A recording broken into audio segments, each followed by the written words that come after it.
everyone, my name is Alan Zimmerman and I'm going to speak to you today about Exact Print Annotations in GHC.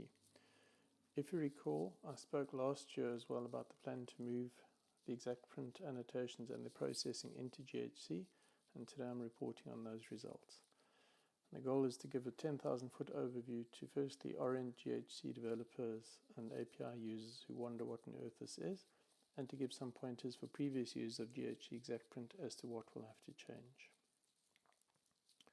But first, an overview of what exact printing is and why it's important for tooling. As its name suggests, exact printing aims to reproduce exactly the original source of a file parsed by GHC. It does this by storing the exact original forms and locations of all parts of the original. Apart from the obvious things like keywords, comments, and so on, things like literals also need special treatment. So the compiler captures the number 1 for all three of those forms, but obviously the source is different for each. And even things like language pragmas can be spelt in a case-insensitive way, so we need to capture the original.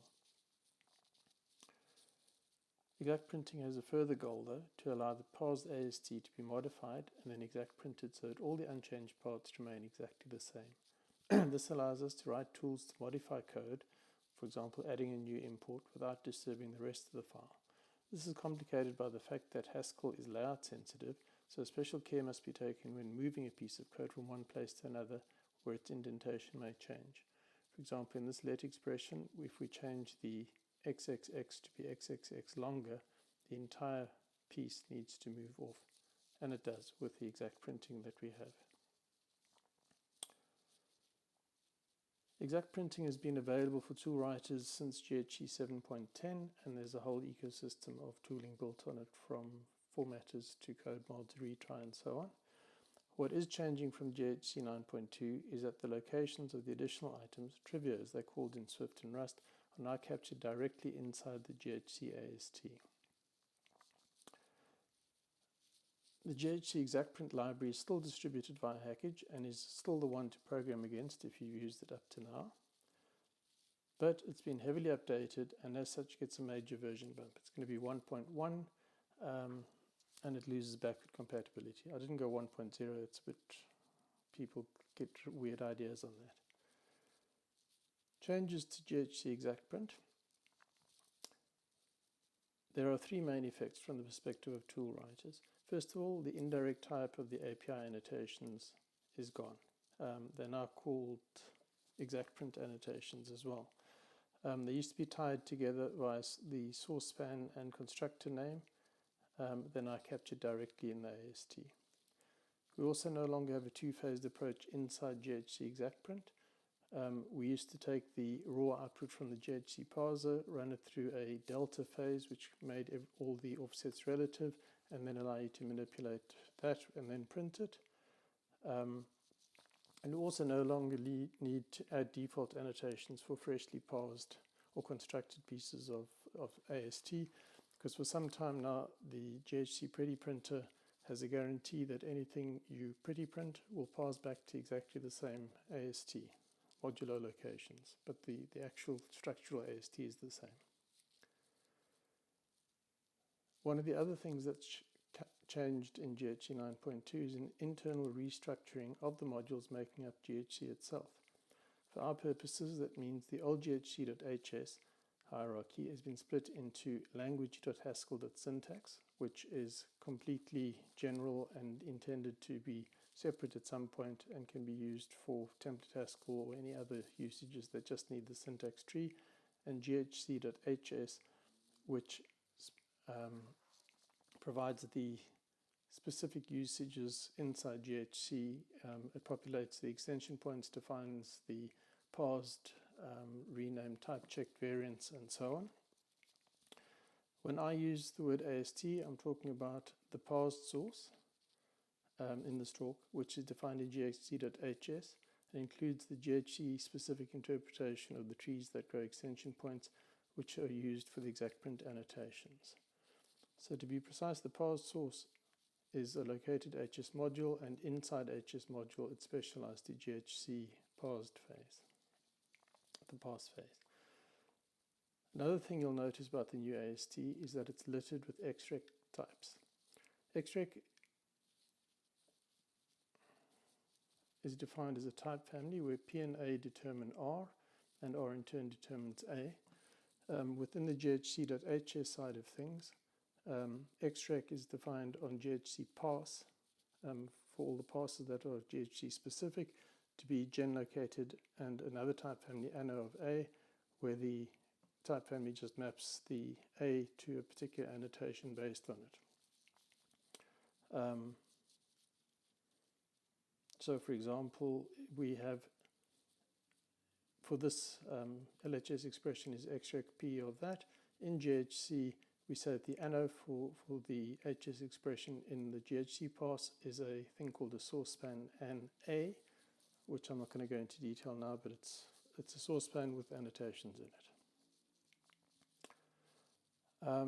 The machinery for going from extract declaration to the actual annotation to be used is very awkward to use in practice, especially since it's split into the two parts, language Haskell syntax and ghc.hs.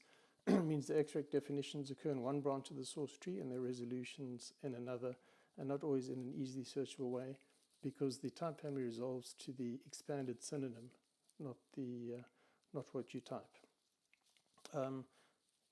To see the expansion of the example before, LHS expression converts extract ghcps, because we care about the ghcps variant, which is gen located anno, which then, because of the other type family, maps to a source span NA, and we have an alias that this gen located source span NA is also known as located A.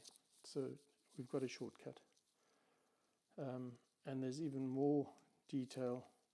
If you look into the source span NA, it's a source N with a list item, which is defined as one of those, but we're not going to go into that detail. Look it up in the source if you care. So as a ghc developer, not really interested in exact print annotations, you have probably been confused at the changes and a little bit lost. But all is not lost. A is your friend. The most common annotation type is the one shown for the LHS expression earlier, which is used for items appearing sequentially. That ANList tracks the basic bookkeeping of an entry. The annotation tracks the basic bookkeeping of an entry, location, and comments, as well as any trailing trivia based on it being in a list, such as commas, semicolons, and so on. And we gave it that type synonym ending in A, which is located A, as you can see there, just a recap of before. This means that, in general, we've taken the naming convention that the normal versions simply get an A at the end. So located becomes located A. Getlock has getlock A. Nolock has nolock A, and so on. Which means that, in general, if you're getting stuck and it doesn't quite make sense, then put an A at the end of the normal one, and you may get out of the hole fairly quickly. Okay, ghc-exact print itself has got it's had some major changes. In the prior ghc-exact print, the output of that delta phase gave us this annotation type. This is linked to the AST item of documents by the source span and constructor name, and this is the data part of it. And in this case, you have an entry delta, which is this thing called a delta pos. That's just a line and column offset between this thing and the thing that came before it. It's got comments that come before this thing and comments that appear within the span that this thing annotates. The actual payload is this ANS DP, which was a mapping of keyword IDs and delta positions within the AST, and the sort key we're not going to worry about. The new exact print annotations capture the same basics, where you have your entry point, which is that one, your annotations, which is that one, and your comments, which are those two. But the anchor is a little bit more flexible. Essentially, it always has a real source span in it, which is used, we call it an anchor because that's used to calculate the deltas to all the sub-elements within this particular part. But when it's first generated by ghc, it will always be an unchanged anchor. If we want to modify the AST for our own purposes, we can call it a moved anchor and add a delta pos. We still need the anchor because that only adjusts how this fits into the sort of upper level stuff.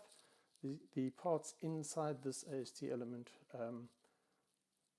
are still captured with reference to the anchor.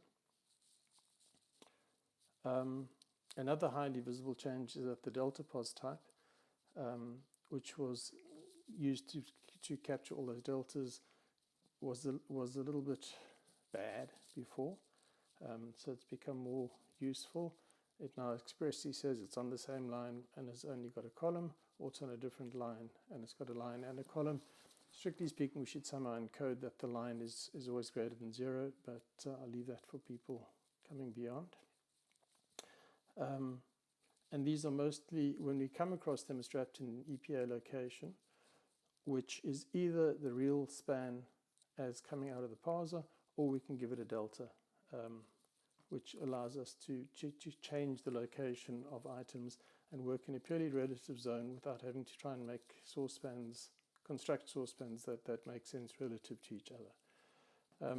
And this duality of having the span and the delta is how we actually get rid of the delta phase, because if you don't change anything, then the original spans are still valid, and we just print.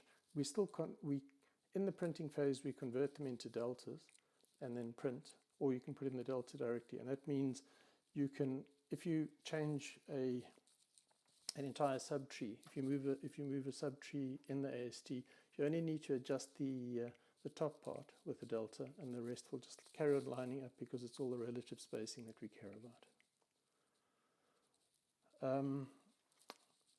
This is what the new annotations feel like in the new AST in a good case. Here we have a let expression, we have the trees that grow extension point, which is xlet. Its instance for the parsed phase is defined as this EPN, which we had before, those three different things, specialized on ands let. And ands let is defined as a location of the let keyword and the in keyword. So it explicitly captures what is in the trivia we care about. And here's a quick look at how changing ASTs with the ghc-exactprint transform module changes between the previous version of ghc-exactprint and the new one. This is using the prior version of ghc-exactprint. It's adding a local declaration called new decl to the first declaration in the file. So hsdecls gives you a list of all the declarations in order.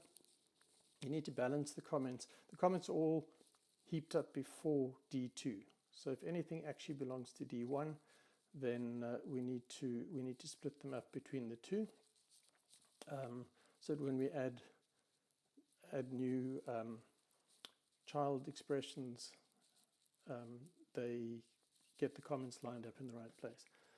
So this modify val d is a way of diving into a function bind, pulling out the match dependent on the location of the match expression we care about. It gives you the actual match and the child declarations in it, and whatever you return is the new declarations, plus this other part just comes back if we need it. And then we replace the declarations with them before, with the new ones. The new variant is very much similar, except we can't use the variable D1, we've got to call it DE1. D1 is now a short form for a delta pos of same line 1 space. You'll notice that the balance comments now explicitly returns values because it's in tree, so we don't, it's still in a monad because we need to be able to give out fresh source spans, but the changes themselves happen in a pure fashion. The declaration, we have to wrap a declaration here. In fact, this new decl in the previous one was already wrapped. That's just because declarations have always got it's a val d that wraps a fun bind, and that's all that does, and lines up the annotation. And we just replace them as before. So the coding, you switch into a slightly more pure style of coding, but otherwise the general structure of it stays much the same. So, wrap up. The basics is the API annotations have now been renamed Exact Print Annotations. They've moved into the ghc source tree as first-class citizens. This has benefits. We have tests of actual usage in the tree, and all the pieces related to this machine are in one repository. And that the major benefit of that is, first of all, it allows developers working on ghc to have some confidence that the updates of the API annotations are actually reasonable and make sense, because you can see them directly and you can see how they're being used and hopefully update whatever tests need updating based on it. So it should make developers' jobs easier. And it also allows us to do incremental improvement and removal of the rough edges. This has been a huge task, and it had to come in as a whole. People rely on this functionality in the current versions of ghc. The entire functionality had to be made available in the new version. It means there are some parts that are not wonderful, but because it's now in and it works, it allows incremental updates to happen. And in fact, we've already got some coming. There's some discussion around not using the trees that grow extension points, but putting the trivia directly in the tree so that it's even more clear what's going on. And this refactoring is starting to happen. But as I say, because the whole is there, we can now start making changes. And here are some resources. The wiki page relating to this whole effort, which is sort of up to date. Sorry, I'm not very good at that stuff. The new ghc 9.2 version of ghc-exactprint, it is tested against current, that branch in the ghc tree. I believe a new release may be out by the time of this talk. It's imminent. And Shane Fletcher wrote a blog post on his experience of updating the ghc, his parser, ghclib parser, to use this. And he's got some resources there as well. And that's it. Thanks very much.